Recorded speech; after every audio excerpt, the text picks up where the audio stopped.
안녕하세요. 엄마표 영어를 가이드해드리는 효림파파 성기홍이라고 합니다.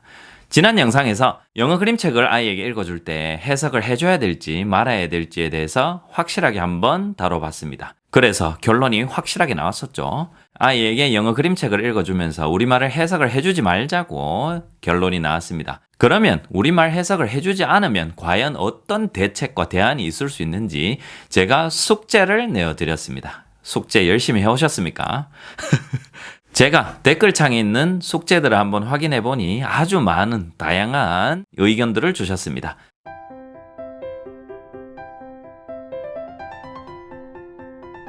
그러면 숙제에 대한 정답을 공개하도록 하겠습니다. 많은 분들이 댓글에 정답 혹은 정답에 가까운 대답을 해주셨습니다. 그래서 저의 의견과 그런 댓글들도 한번 비교해 보고요. 내 아이에 맞는 최적의 방법을 한번 찾아보셨으면 하는 바람을 가지고 있습니다.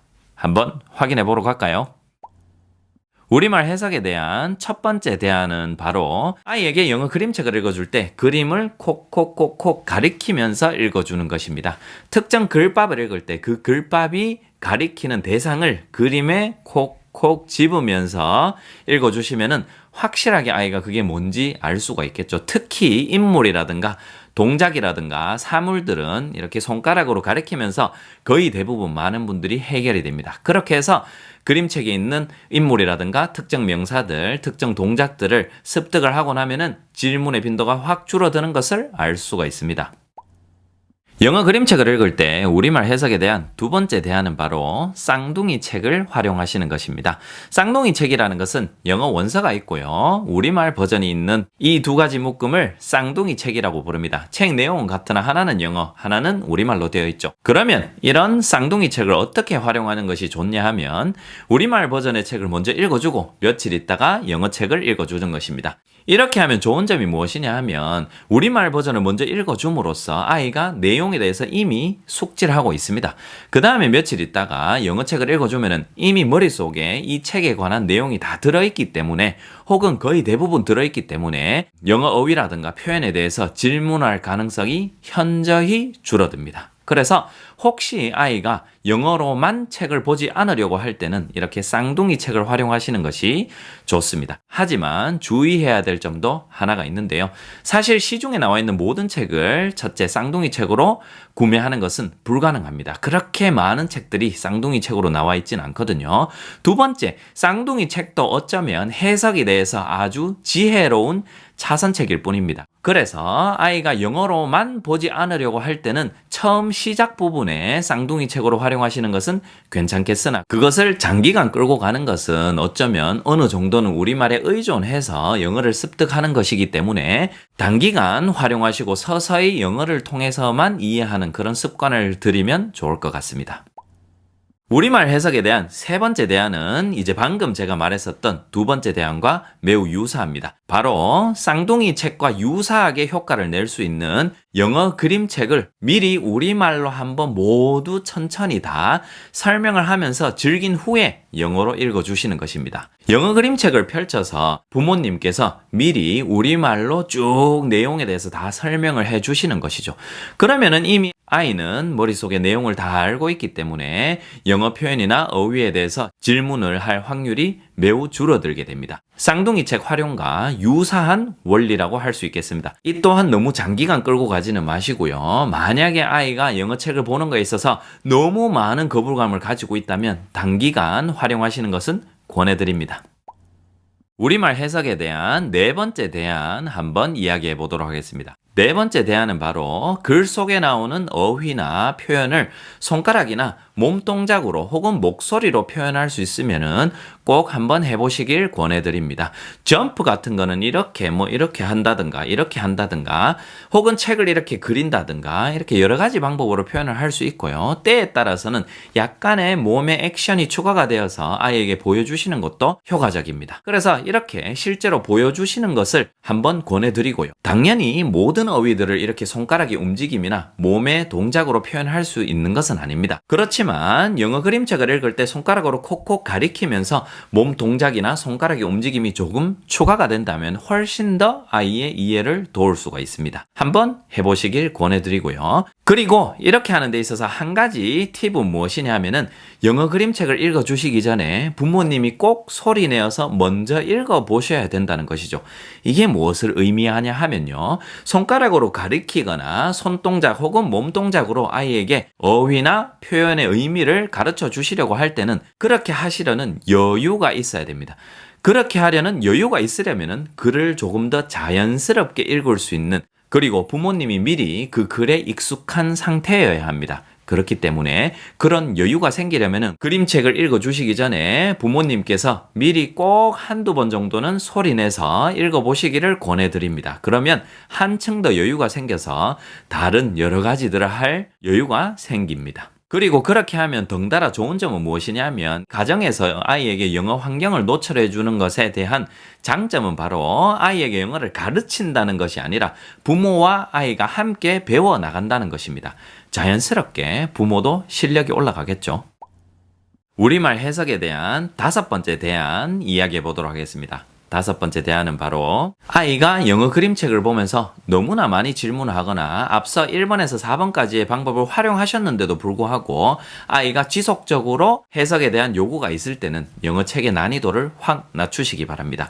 아이의 수준에 맞거나 혹은 그보다 한두 단계 정도 낮은 그림책을 보여주면 아이는 훨씬 더 보기 편해합니다. 즉 이해가 훨씬 더 잘 된다는 의미죠. 그러면 자연스럽게 해석에 대한 요구가 줄어들 수밖에 없습니다. 그렇게 난이도가 조금 낮은 책들을 찾아서 보여주면 이미 아이들이 봤던 책일 수도 있고 혹은 새로운 책일 수도 있지만 아이의 수준보다 확실히 낮기 때문에 아는 단어들이 많이 나와서 모든 단어를 질문할 필요성을 못 느낍니다. 그래서 자연스럽게 영어 소리를 들으면서 의미를 그림에서 찾으려는 시도를 할 수밖에 없게 됩니다. 그래서 아이의 수준과 맞거나 혹은 한두 단계 쉬운 책들을 많이 활용하시면 저절로 실력이 탄탄하게 쌓여서 그 다음 단계로 쉽게 넘어가고 그 다음 단계에 있는 책들도 해석 없이 잘 받아들이는 경향이 있습니다. 너무 빨리 난이도를 높이지 마시고요. 아이에게 맞는 책 혹은 쉬운 책들을 많이 촘촘하게 읽어주시는 것들을 권해드립니다. 우리말 해석에 대한 6번째 대안 이야기해 보도록 할게요. 6번째 대안은 이제 방금 제가 말씀드린 5번째 대안과 아주 비슷한 맥락입니다. 이런 경우가 있습니다. 특정 책을 아이에게 읽어줬는데 아이가 잘 보더라는 거죠. 그러면 부모는 생각합니다. 이제 이 정도의 책은 내 아이가 볼 수 있구나. 그러면 이제 앞으로는 그 정도 수준 혹은 그 이상에 되는 책을 고르는 게 부모의 마음이고 어쩌면 약간의 욕심일 수도 있겠죠. 그렇게 되다 보면 어떤 문제가 생기냐 하면 아이가 영어의 난이도를 촘촘하게 접해야지 이 공백이 안 생기죠. 어휘라든가 표현이라든가 이런 문법이라든가 문장 길이라든가 이런 거에 대한 공백이 생기지 않아서 질문을 할 확률이 매우 낮아지는데요. 왜냐하면 이해를 잘 하고 있으니까요.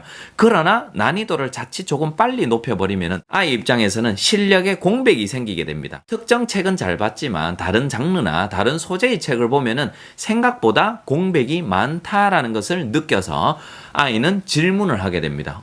엄마 이거 뭐야? 엄마 이거 뭐야? 에이, 그러면 재미없어. 안 볼래. 이렇게 가는 것이죠.